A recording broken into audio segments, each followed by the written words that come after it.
Tout de suite, magazine.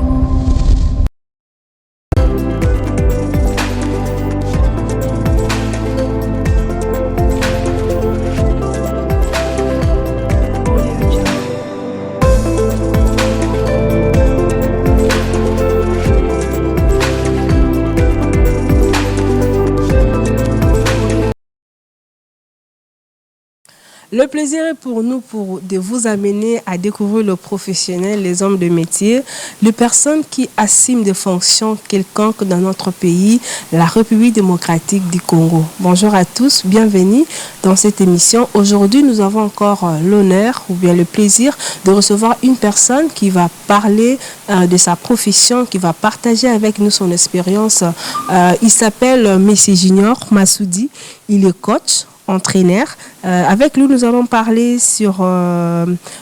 concernant le fiche métier entraîneur de football. Bonjour entraîneur, coach. Bonjour. Monsieur Junior Massoudi. Vous allez bien? Très bien, merci par la grâce. Est-ce qu'il y a autre chose que j'ai oublié par rapport à votre présentation, d'autres détails que vous pouvez rajouter? Comme vous avez présenté que je suis un entraîneur et pédagogue de formation. Ok. Pour commencer, parce que nous devons apprendre concernant ce que vous faites comme profession, comment vous pouvez définir votre profession d'entraîneur? Bon, le métier d'entraîneur, ça reste un métier noble d'abord, parce que ce n'est pas n'importe qui viendra exercer tant qu'un entraîneur. Parce qu'on ne forme pas seulement les joueurs, mais on forme des personnes. Okay. Où demain, ils devaient être utiles à la société. Même s'il ne va pas faire une longue carrière, mais au moins demain qu'il puisse réussir dans leur vie. Oui, étant coach, entraîneur, est-ce qu'il y a une différence entre un entraîneur et un coach? Parce qu'on ne sait pas souvent, c'est les appellations qui différencient ou bien c'est vraiment sur le plan pratique qu'il y a une différence entre un entraîneur et un coach? Il y a une différence par rapport au coach. C'est quelqu'un qui accompagne un sportif ou un groupe de gens. Et comme ici, nous sommes ici dans votre chaîne, vous pouvez avoir des coachs. Pendant qui m'accompagne. Oui, pendant l'émission, il y a quelqu'un qui essaie de vous accompagner. Et un entraîneur, c'est quelqu'un qui prépare les sportifs et qui prépare une équipe parce qu'il fait l'entraînement. Il prépare un entraînement pour l'équipe ou pour un groupe de sportifs. Donc, s'il faut parler, un coach, c'est comme un encadreur qui est là toujours derrière une personne, derrière un groupe de personnes. Exactement. Comment on peut devenir un entraîneur? D'abord, c'est par passion. Moi, je vais parler par votre expérience. Mon expérience, oui. C'est par passion en étant un footballeur que j'étais aussi sur terrain, bien que je n'ai pas joué le haut niveau. J'ai eu beaucoup de réalités, beaucoup de blessures. Et vu que j'étais dans le milieu où il y avait beaucoup des enfants, et ça m'a poussé d'aller faire la formation pour que je puisse exercer ce métier. Vous avez dit que ça, c'est d'abord une motivation, mais hormis d'être un ancien joueur, qu'est-ce que vous avez vraiment motivé à devenir entraîneur et coach? Vous êtes entraîneur-coach ou vous êtes coach? Je suis les deux. Okay. Je suis les deux parce que au niveau de l'académie,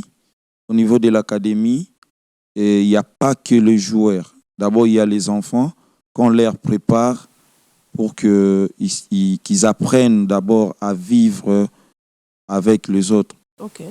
Et puis, au niveau des équipes, on fait un effort maintenant de préparer les joueurs. Okay. Parce que vous pouvez former 50 jeunes, ce n'est pas les 50 jeunes qui seront des joueurs.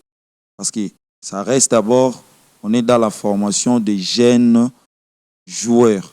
Mais okay. Devenir un joueur, là, ça demande une période où il faut beaucoup travailler sur ce projet. Une seule personne peut être coach, entraîneur, ou bien c'est il faut toujours assumer un seul rôle. C'est par rapport à la spécialité. Comme j'avais dit, un entraîneur, déjà quand on parle d'un entraîneur, on peut trouver dans d'autres disciplines qu'il y a des entraîneurs. Mais au niveau du football, je vais parler au niveau du football parce que c'est là où moi je passe tout mon temps avec les jeunes footballeurs. Maintenant, tu ne peux pas te réveiller comme ça directement, tu dis que moi je deviens un entraîneur. Parce qu'on a commencé quelque part. On a commencé quelque part par rapport à l'expérience que nous-mêmes on a pu vécu sur terrain et avec la formation, et on a vite compris qu'il y avait d'autres histoires, d'autres choses qu'on faisait, ce n'était pas vraiment dans la logique de ce métier. Parce qu'on ne forme pas les joueurs, si vous-même vous n'êtes pas formé. Okay. Là, on risque de déformer les enfants. Monsieur Massoudi, vous avez dit d'abord, vous êtes formé. Est-ce qu'il y a un endroit où on forme des entraîneurs et des coachs dans notre pays? Bien sûr, il y a la fédération, il y a la FECOFA qui est là avec la direction technique nationale. Avec la direction technique nationale, il y a des séminaires, il y a des formations qui se font là-bas. Pour devenir coach, entraîneur? Oui. Il y a les formations là-bas. Okay. Il y a les étapes. À suivre pour oui, il y a les étapes pour avoir des diplômes jusqu'à ce qu'ils pouvaient aller faire le pro au niveau international. Okay. Mais au niveau national, on a tout passé. Vraiment. Est-ce que vous pouvez vraiment de votre métier parce qu'il y a, si je donne l'exemple, les enseignants, les avocats, les juristes, le médecin, c'est leur profession. Ils sont là en train d'assumer, de faire ce qu'ils font et puis ils gagnent de l'argent. Et vous vivez aussi de votre profession, étant entraîneur, coach? Bien sûr, bien sûr, bien sûr. On ne peut pas donner tous les détails. Ici, c'est la télé, mais au moins, et ça se voit. Ça se voit. Ça se voit et puis on le vit au rythme du pays. Et parlez-nous un peu comment vous vous êtes arrivé à l'académie de foot Espérance Académie de foot. Ouais, c'est vraiment une longue histoire. Hein. Longue histoire s'il faut donner des détails, mais je vais essayer juste de prendre l'essentiel. On a commencé quelque part. Moi-même, je suis un académicien au niveau de l'école de foot qui s'est trouvée au Stade des Martyrs. Et après, un ami qui avait son équipe avec des enfants. Et lui voulait que tout ce que nous, on apprenait là-bas au niveau de l'académie, que je puisse transmettre ça à ses joueurs. Et d'un coup, avec des réalités que j'ai pu rencontrer moi-même, je me suis dit d'aller faire quelques formations avec l'histoire de Oudjana quand ça a commencé. Oui. Et 3 ans là-bas, après, je me suis retrouvé dans d'autres académies et jusqu'à aujourd'hui, je suis chez EFA. Donc, vous êtes coach de l'équipe senior EFA et coach au niveau de l'académie Espérance Football Académie EFA. Pour travailler dans des écoles de foot, il faut amener les CV ou bien c'est par rapport à votre expérience, bien témoignage des gens, ils disent non, ces messieurs-là, on a vu qu'il a encadré bien les enfants, il fut joueur, on apprend. C'est comment? Tu peux être un entraîneur, tu as une équipe, mais travailler avec les tout petits, avec les enfants, c'est très compliqué. Là, je vous dis clair, c'est très compliqué parce qu'un enfant, pour qu'il puisse apprendre quelque chose de vous, vous devez vous mettre à sa place et gérer tout ce qu'ils font là sur terrain. Et c'est par passion qu'il faut le faire. Okay. Et aujourd'hui, on le fait avec l'expertise, avec beaucoup de formation et l'expérience que, comme je venais de dire tantôt, et ça nous a permis aujourd'hui d'avoir cette maîtrise-là, de travailler au moins dans toutes les catégories et gérer cette équipe-là de seniors.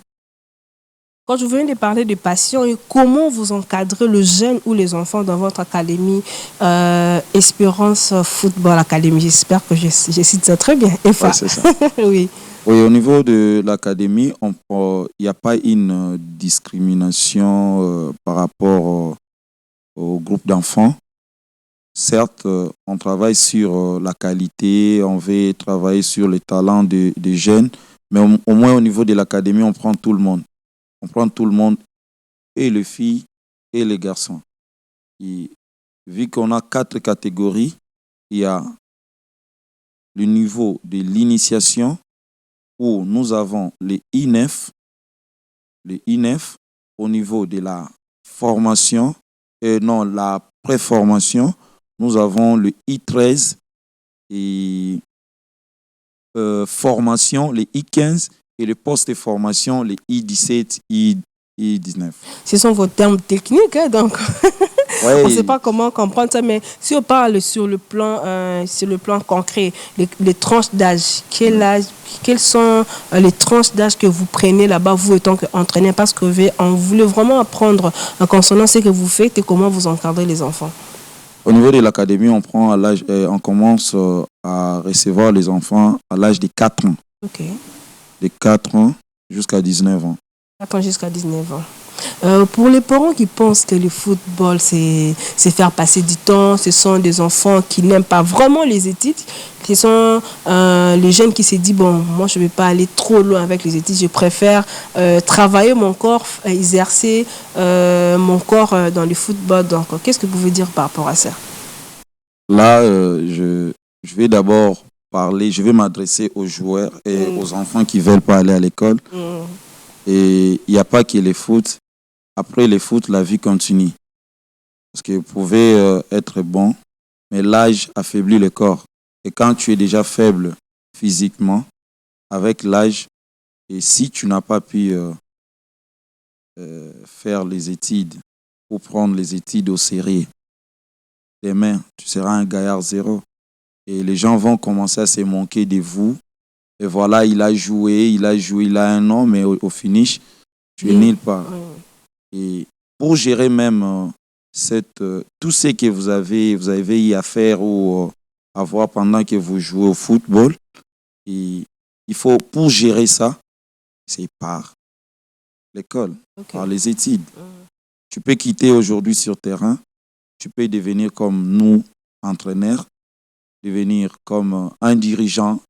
Et pour être un dirigeant, il faut avoir quelque chose au niveau de la tête. Oui, coach Massoudi, vous avez dit que vous prenez les enfants à partir de l'âge de 4 ans. Et comment vous arrivez à encadrer ces enfants-là? À partir à l'école et venir suivre ça, parce que l'éducation sportive, hein, s'il faut parler de ça, comment vous arrivez à faire ça? Vous voyez quand les enfants déjà se donnent dans le foot, donc et ils abandonnent tout et se donnent dans le plaisir. Comment vous arrivez à encadrer ces enfants-là et à bien faire les choses, à comprendre que ça, d'abord les études et puis les sports, on combine ensemble?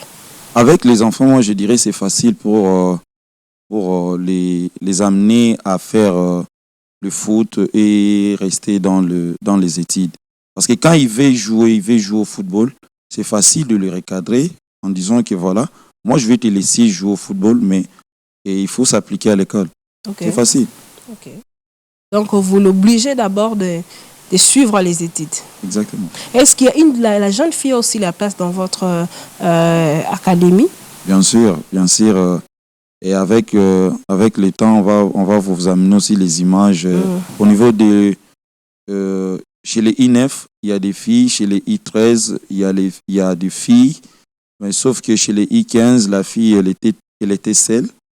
On était obligé de l'envoyer là où il y avait une équipe de filles pour qu'ils puissent se sentir au moins à l'aise. Parce qu'avec l'âge...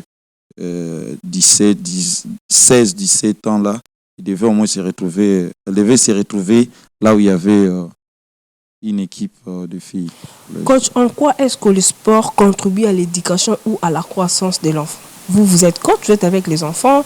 En quoi est-ce que le sport contribue à l'éducation? Le sport d'abord, ça favorise un partage entre les enfants. La vie en équipe. Oui. Vivre en équipe, savoir se supporter, savoir pardonner, et puis ça amène la concentration. Ça amène la concentration. D'une manière générale, je dirais, les sports, ça permet même à un enfant, après avoir pratiqué les sports, d'avoir un moment de se reposer et réfléchir la suite de ce qu'il peut faire pour que s'il va aller à l'école, et il y a la fatigue d'abord, il y a la fatigue et c'est facile d'orienter cet enfant-là pour faire ses études. Et étant coach entraîneur, quelles sont les difficultés que vous rencontrez dans votre profession, dans notre pays, bien là où vous exercez votre travail? Les critiques, Les critiques. on vit avec. Il y a des critiques. Parfois, tu vois, il y a quelqu'un qui n'a jamais joué au football et il connaît rien du football, mais il vient, il te donne des ordres, il vous insulte, mais on supporte. Il y a des difficultés aussi. Parfois, tu veux orienter un enfant par rapport au talent qu'il a, mais l'enfant, il est inconscient. Et il faut passer par le parent, convaincre les parents, et voire même il y a d'autres dirigeants qui essayent de donner ce que les enfants eux-mêmes veulent, parfois matérialiser la conscience de cet enfant pour que vous puissiez les récupérer. Il y a beaucoup de difficultés, beaucoup de difficultés. Oui, étant qu'entraîneur, coach, comment vous faites pour vous former aussi? Parce que vous êtes face aux enfants, vous êtes face à toute catégorie de personnes. Comment vous arrivez à vous former vous-même?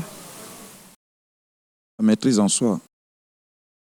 Quand vous avez la confiance en soi, et c'est facile de transmettre ça aussi à ceux qui sont devant vous. Okay. Et tout en expliquant l'objectif de ce qui vous amène là. Et un enfant qui a quitté chez lui à la maison ou un parent qui vous a envoyé les enfants, et quand il est là, quand vous êtes là, vous devez juste donner les meilleurs de vous. Plus vous encadrez les enfants ou vous formez les enfants, vous-même aussi vous essayez un peu d'ajouter quelque chose dans ce que vous avez. Hormis l'expérience, est-ce que vous, étant que coach, entraîneur, vous avez aussi le temps de lire? Ceux qui me connaissent, ils savent. Oui. Parfois, on me taquine pour me dire peut-être tu risques d'être fou, tu écris trop. Et chez moi, on ne jette pas les papiers. Chez moi, on ne jette pas les papiers. Et j'ai même des séances d'entraînement qui datent 6 à 5 ans chez moi à la maison. Et à chaque fois, je fais un effort de regarder. 2 ans passés, j'avais travaillé sur telle fiche. Est-ce qu'il y a une modification que je peux apporter sur ce que j'avais fait avant? Et je fais toujours un effort de revoir mes anciens documents. Oui, en parlant des fiches là, j'aimerais un peu savoir comment se passe votre journée. Quand vous réveillez les matins, qu'est-ce que vous faites quand vous partez, par exemple, au terrain? Oui. Comment effectue votre travail sur le plan pratique? Comment les coachs travaillent? Bon, oui. Un entraîneur, comme j'avais dit, ce n'est pas n'importe qui, c'est quelqu'un qui doit avoir quelque chose dans sa tête par rapport à la formation qu'il a pu faire.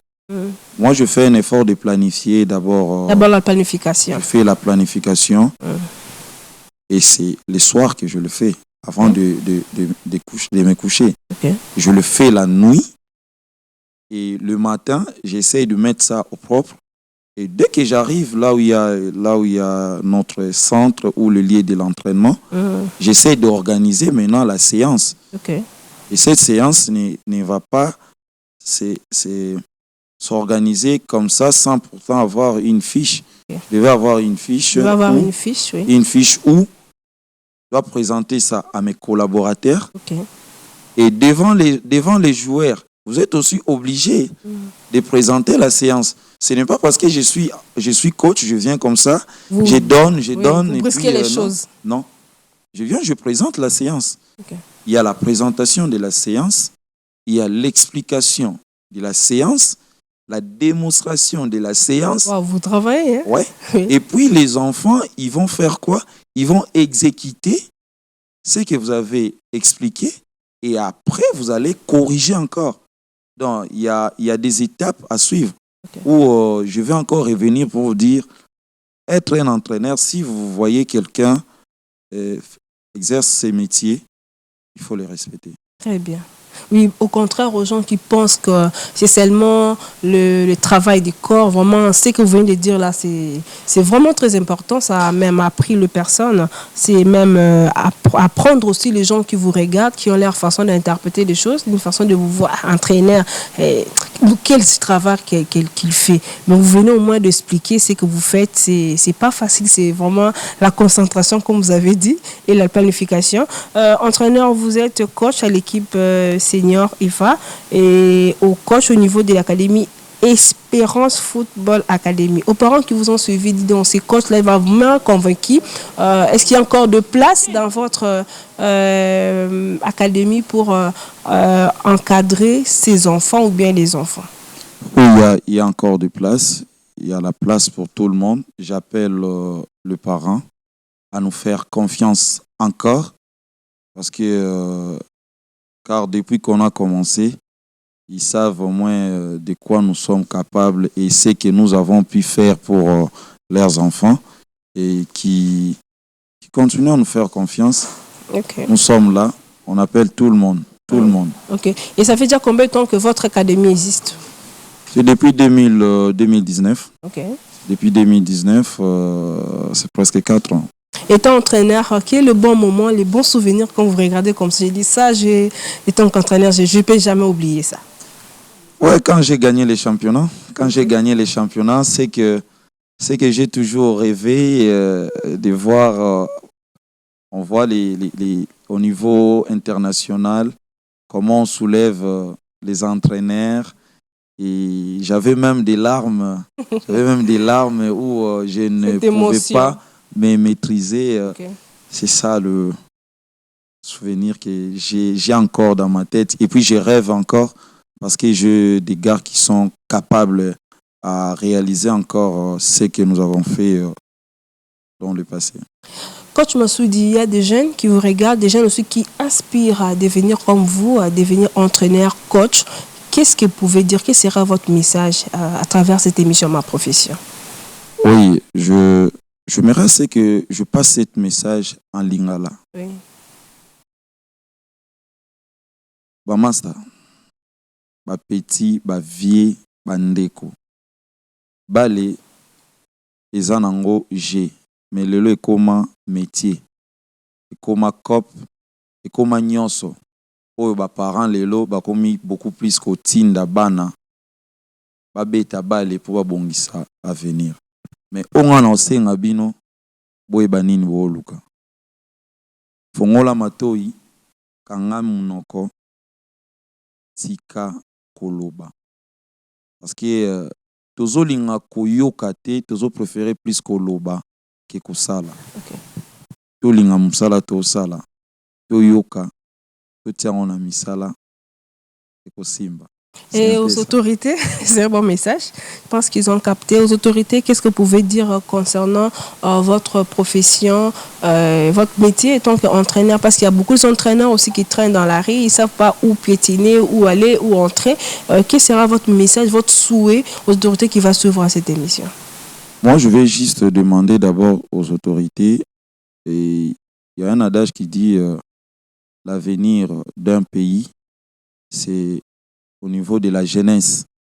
Maintenant, il faut mettre juste le moyen pour encadrer la jeunesse et pour nous, les entraîneurs, de faire confiance. Et surtout, si la fédération, notre direction technique nationale est en mesure de former les entraîneurs, pourquoi pas donner la chance et cette confiance-là aux entraîneurs que vous avez formés. Okay.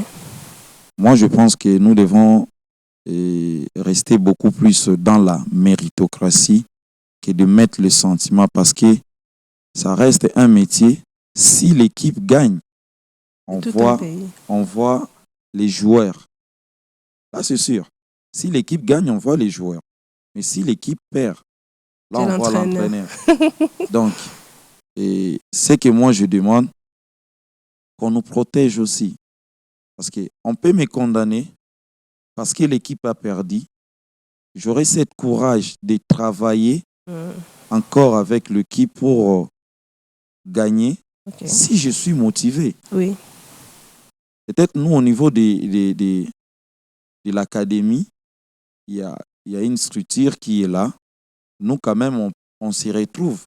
Mais les autres, il y a beaucoup de jeunes qui font les mêmes métiers que moi.